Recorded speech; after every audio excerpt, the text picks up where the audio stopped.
If you're thinking, hey Dan, this video looks a little bit long, I just wanted a quick lowdown on Kitty, the AIPA, then I've got you covered because this video is structured into 3 parts.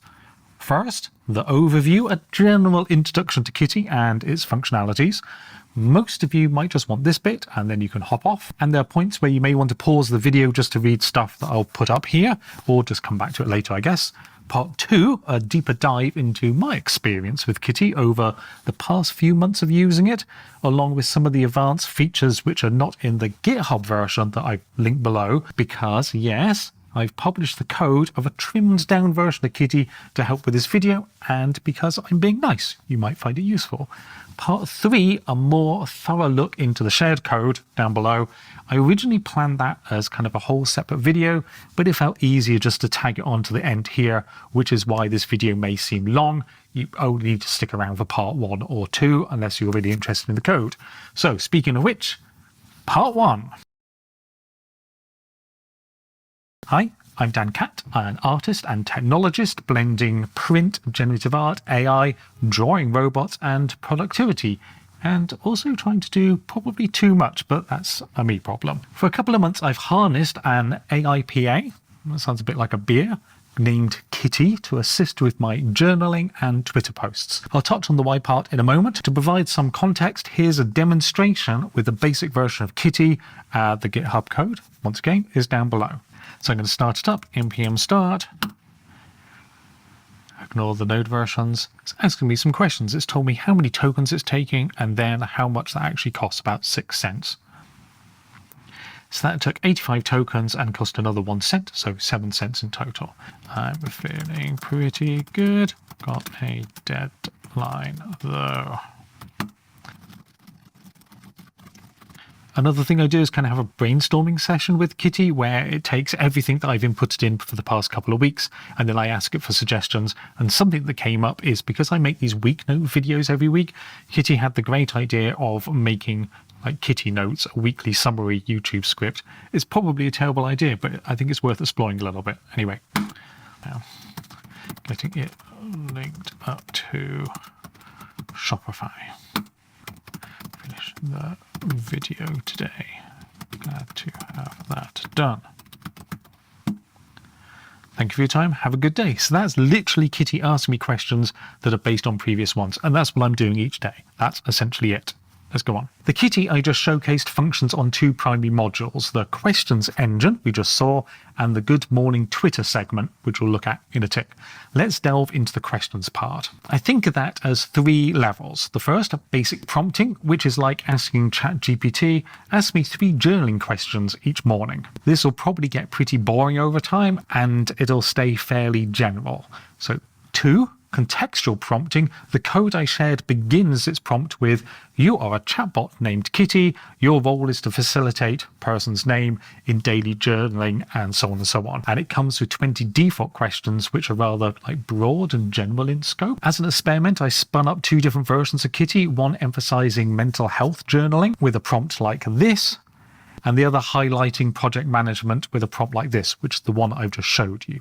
The third level, progressive prompting, is where it uses the previous day's questions and answers to provide a dynamic context and then starts creating this feedback loop. In the mini heatwave last week, for instance, I responded to a question with, it's too hot, I can't do anything.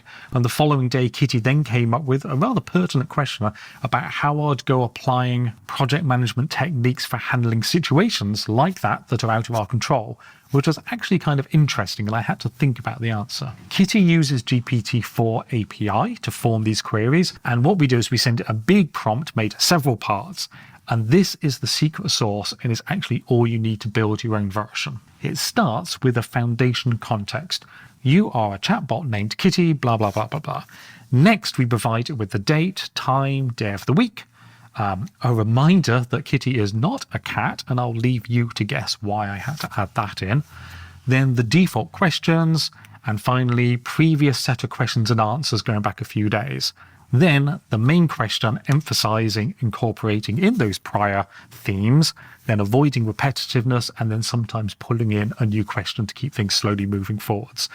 This entire package is then sent off to the API. When that comes back, the system then asks the questions, What are your plans for today, and anything else you want to mention, at least on my version of Kitty.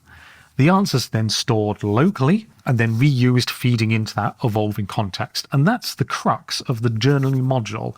And since it's an iterative process, previous days are reflected back to us. So the retrospection of journaling is kind of built in. So that's what I've been journaling with.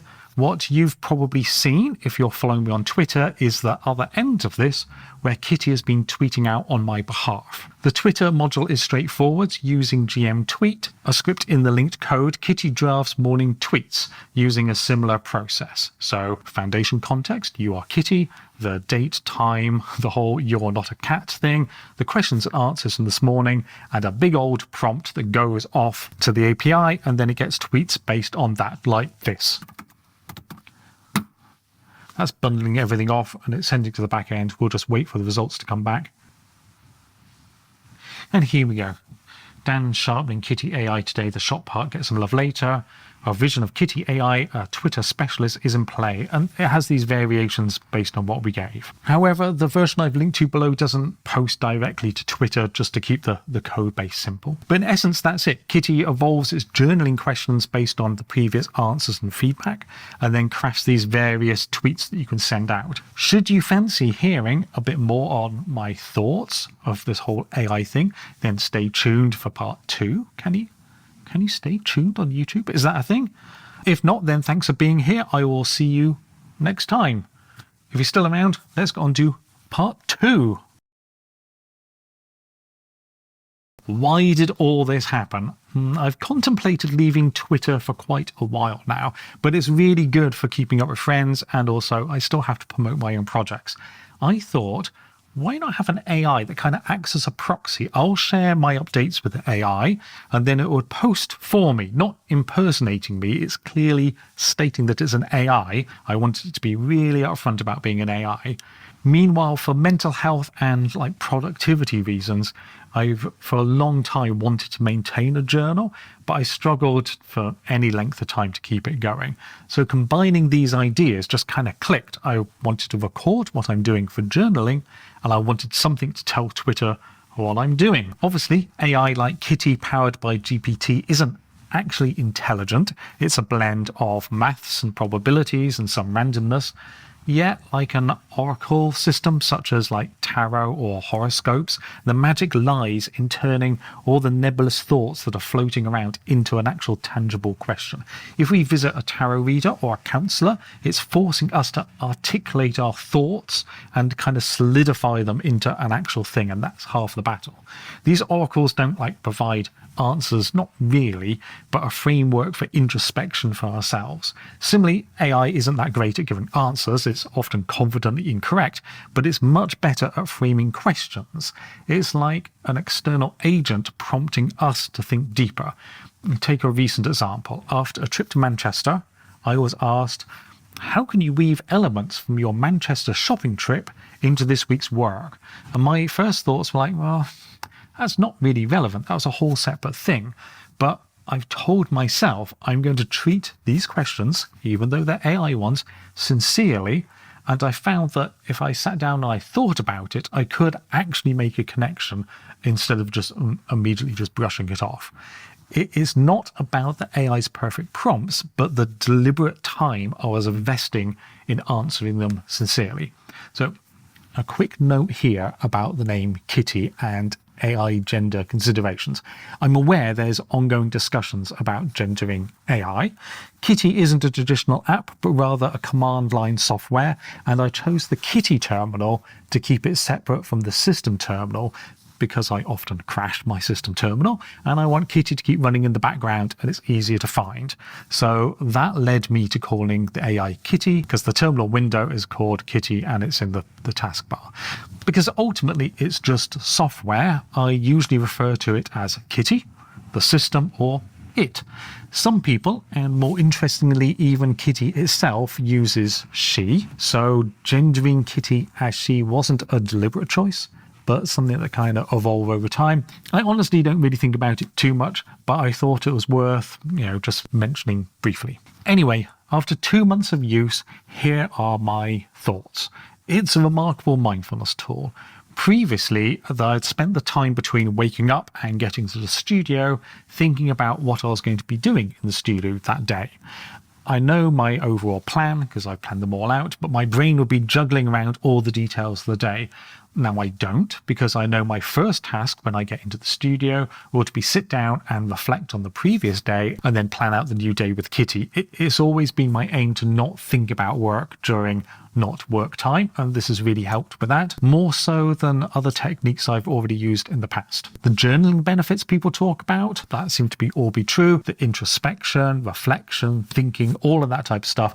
And Kitty also adds this layer of accountability. If I mention cutting out soda, which I have done, Kitty will follow up by prompting me on my hydration and water drinking over the next few days. The adaptability of the questions is quite impressive. In different versions, the questions evolve based on previous answers. So in the project management Kitty differs greatly from the mental health Kitty, and your experience would diverge from my experience pretty quickly. My version of Kitty also asks me end of day questions based on the morning answers I gave. This two-part daily routine has been beneficial for looking forwards to the day ahead and then reflecting back on it at the end of the day. However, Kitty can sometimes become hyper-focused on something. For instance, after mentioning playing Diablo 4 one weekend, it persistently asked me questions related to the game for like a whole week. Well, this did lead to some intriguing reflections on the game's loot system in comparison to NFTs. The fixation eventually did pass. I also nudged it to move on using the anything else prompt, like, yes, stop asking me about Diablo, no, please. A downside, I guess, is Kitty's forgetfulness. Once a topic exits the context window of the past 7 days, it's as though it never existed, which is it's a bit sad sometimes. But on the plus side, we are storing all of those questions and answers. I can't feed a whole month's worth of them yet into GPT-4. I'm sure it'll happen at some point. It ends up being too big of a prompt. I tried. So what I'm doing for now is I'm making end of the week summaries. I've included a script called Summary 7, which has the main prompt of please generate a summary overview, and then gives more focused summaries broken down into the following areas: professional development, well-being and self-care, personal exploration and enrichment, creative endeavors, and routine and time management. Those are some common sections. And then some stuff to manage the formatting. As I said before, last week we had a mini heat wave, and the summary overview for that week was, in the recent week, Daniel's focus has mainly been divided into professional projects and heat wave accommodation. Daniel navigated a series of tasks, including working on the falling water video project, scrutinizing old projects, structuring work plans, and addressing administrative tasks, blah, blah, blah, etc. It feels a lot like a report card, and it is very shallow, but there's then scope to customize the prompt to dive in a bit more if you want to target a certain thing. With my weekly summaries, I can feed those back into the system to create monthly overviews, and as AI evolves, I envision feeding in like a year's worth of Q&As to extract insights, although that might come at a cost. Speaking of which, the GitHub code below shows an estimate of my API call costs. Questions and good morning tweets cost me about 5 cents. The way I use Kitty daily, tasks amount to around 50 cents or $15 a month. My budget is set to $14 a month. That's comparable to like a pricey subscription model for something, but it's far less than a PA. For me, it's invaluable. I've distanced myself from Twitter, but maintain a presence, and I still allocate time at the end of the day to jump onto Twitter to read what everyone's up to. This AI buffer lets me share and also helps my journaling, and it's reinforcing good habits, which for me at the moment is drinking water, evening screen breaks, no screen after 8:30, etc. And Kitty reminds me to stay on track. The project management and mental health versions of Kitty that I spun up and gave a quick example of, I'm tempted to keep them for a while. It's also possible I may spin up and configure very specific versions of Kitty for short-term goals, little short projects, as and when they're needed. And then, of course, I can archive all the questions and answers related to that if I ever need to come back to them later. In my advanced Kitty version, there are a few features that integrate with other systems I have running. So my project management tool, I do a lot of image resizing, the descriptions for these YouTube videos and so on. One highlight is the multiple personalities I've given Kitty.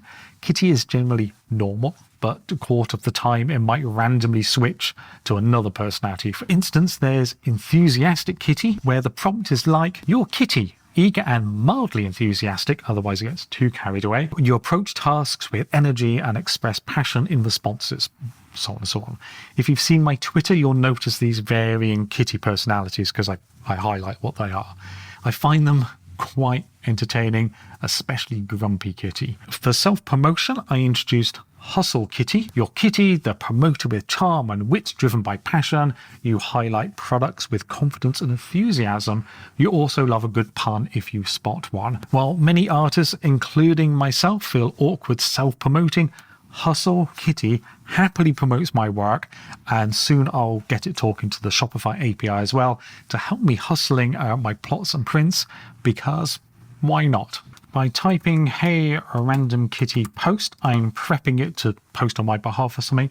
If I go, "Dan is recording a video about Kitty AI," that's you, "for YouTube," and I hit return. So we're going to have a sincere kitty. And I think I'm going to go for number 5. Director's cut coming up. Daniel's Dante's filming hat today for a special project about Kitty AI. Yes, that's me. Stay tuned for engaging deep dive. Maybe, or shall I do... Actually, you know what? I'll do 4. So I do that, and then off it goes to Twitter. I really like Kitty's ability to succinctly convey messages, considering my tendency to be verbose. I can actually type in quite a lot there, and then Kitty cuts it down. It's a bit pricier because it includes the past 7 days worth of Q&As and previous tweets that Kitty's done, but that helps have a continuing narrative through them. It allows personalities like Sassy Kitty or Hustle Kitty to then start weaving in puns or references to older stuff. For instance, during the heat wave, Kitty might add comments about being hot or heat or melting, even though it's not directly related to my input, because it has that context in the background. And there we have it. I hope this provides a clearer view of how I utilize Kitty AI to complement my workflow. As AI's advanced, I anticipate increases in speed and capability, so I'm really glad I embarked on this journey now to build up this bank of Q&As. I guess that's that. In the next part, we're going to touch on the code a little bit more in depth. It's still fairly straightforward considering what we've already talked about. So if you're dipping out now, then as a call to action, I guess follow me and Kitty on Twitter. And thank you for joining in. If you're sticking around, let's move on to part 3, getting up and running. Welcome to part 3. We're going to run through the code now, so I'm going to do all this on my laptop, so it's going to be a little bit weird, but let's go. The first thing to do is go over to GitHub, and I'm going to copy the code here. I'm going to go to my downloads folder, make directory, making a temp folder, going into there, and I'm going to clone Kitty into here. There we go. Next thing to do is we're going to do npm install. Ignore all my node versions, it's a mess. So that's all set up now, and now we just run it. npm start. It's going to ask us for our API key, which I'm going to stick in here, and my name. So for the API key, all right, that's fine. Think there's questions. I'll show you where that is. So on OpenAI, under the API keys here, you can generate a new API key. For this to work, you also need to have access to the GPT-4 API, which you probably will do. If you go to the playground and then you go over to the right-hand side here, and we look at this drop-down, I can see that you've got GPT-4. If you have access to that, this will all work. So it's asking me some general questions, which I'll show you in just a second. So that's the first set of questions. Let's go look at the code.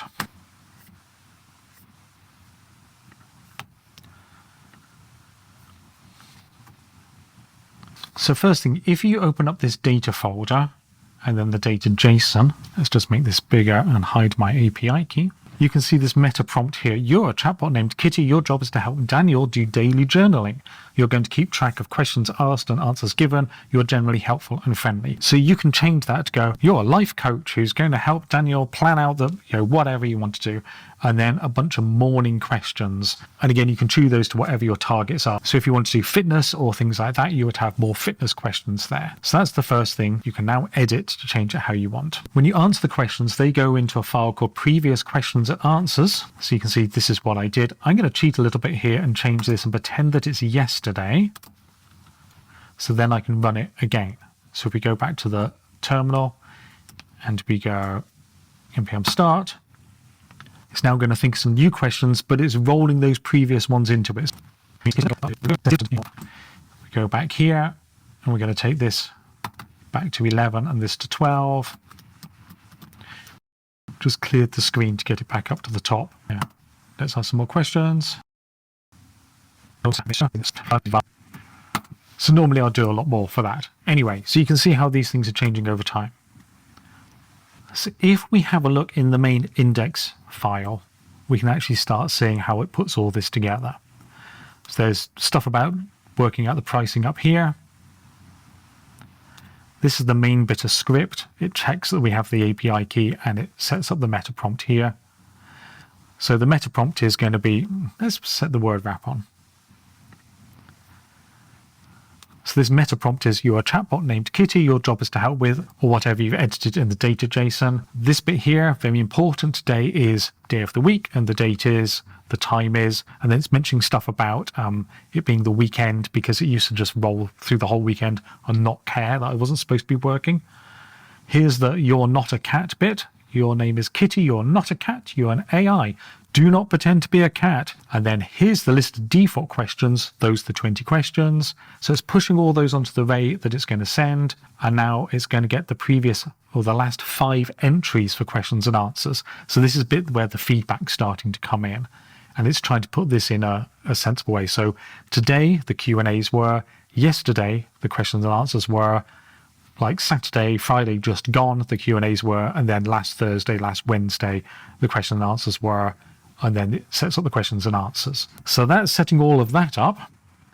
And then we have the ultimate question. And it's like, please create a set of 3 questions to ask in the morning by combining relevant questions from the initial list and formulating new ones. Where appropriate, incorporate overarching themes from previous responses. But very important, don't be overly direct with follow-up inquiries. Otherwise, that feedback loop is far too tight and it really gets hung up. And don't always reference them. You can go back to the original list of questions for guidance. Please mix it up. One question should always be new and unrelated to previous answers. So that's stopping us getting trapped in local maximums where it can keep going over the same thing all the time, but it'll try to grab like a whole new question to take us off somewhere else. And then there's a whole bunch of stuff about formatting. There must be 3 questions, no more or less. Please return them in a TXT format with 1 question per line. There must be no numbers at the start. So you can see some of this stuff I've added in because of things it's clearly doing. Tells me it's thinking of them, grabs a response, and then this bit is we're splitting it into an array of lines for questions. Tags on anything else you want to mention. Mine has another one that says, what's your plan for the day? It then asks all 3 questions and saves them in the file previous questions and answers JSON. That is essentially it. That's the whole script, and that will generate the 3 questions that you need. It's really simple. You should be able to do it in any other language you choose to do it in. The tweeting part should be very familiar now. So if we go over tweeting, it's exactly the same thing again. So, word wrap. So it takes the meta prompt, the one you defined. It goes, very important today is all of that. You're not a cat again. Here's the main prompt. Daniel has just logged on and answered some questions about how they're feeling and answering some journaling questions. In a moment, you'll be given questions and answers. The answers will be quite long, but they want the tweet to roughly convey the content and maybe feelings in the answers. So you can tune all this for how you want it to generate the tweets. Then it plugs in, it loads in the previous questions and answers, grabs this morning's questions, sends them all off. Please give 6 alternate tweets in an array suitable for JavaScript. Each tweet is a single element in the array, so I'm doing all that formatting. Got some try catches to make sure it actually has them. And then it presents us, let's go through there, it presents us with the actual tweets in the terminal. And on my version, you get to pick one. You would have to add that on yourself. So that's the tweeting part. Again, it's following the same structure, which means you can do things like this. So here's a summary of the last 7 days. So once again, the prompt, let's put it onto word wrap. Your name is Kitty. You're not a cat. At the start of each day, Kitty the AI asks some questions and answers for the journaling sessions. They're listed in this format. It goes and pulls them, and then please give a summary overview broken down into the following areas. So if you run that code, if I go to node summary 7, it's going to take the previous 3 days we just answered. So it's not going to be that great because it's only on 3 days. So open that.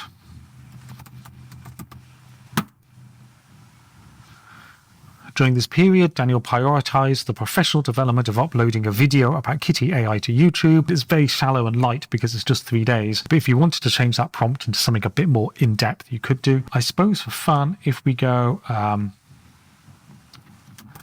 please create an epic poem for the last 7 days.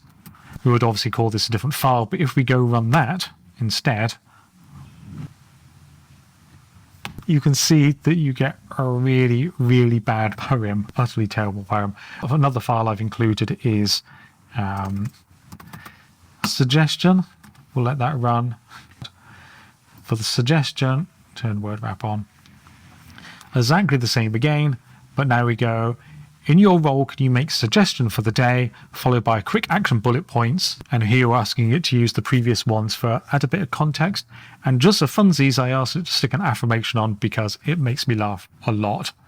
Let's see what it's done. Main suggestion for the day, given your gratitude for having studio and your intention to do more pen plotting, consider dedicating a portion of your day to mastering this art form in your beloved workspace.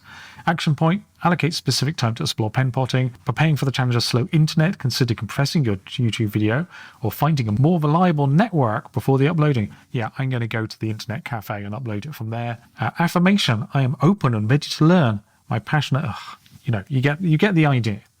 So again, to summarize, the main purpose is to ask questions that are evolving and changing, have a little bit of a feedback loop, but not too tight of a feedback loop, to then record those answers and use previous answers to then drive other things. So the tweets or the summary, the assessment, poetry, don't do poetry. The poetry is always really awful. But hopefully, even though this part 3 is a little bit waffly, I hope you can see that it's actually fairly straightforward to do this stuff and to start to pull things out of it. So hopefully you found something in all of this kind of useful. There might be one little nugget in there that you go, oh, actually, I can do that. Or as a general overview, now you know what on earth I'm doing with Twitter and the AI when I talk about it. It's actually really fun to be exploring in this area, particularly as an artist. Being an artist and incorporating into AI, I think, is a fantastic area. Anyway, I'll leave it at that. Thank you for sticking with me. I will see you in the next video. Like, subscribe, all that type of stuff. I love you all. Goodbye. Let's go.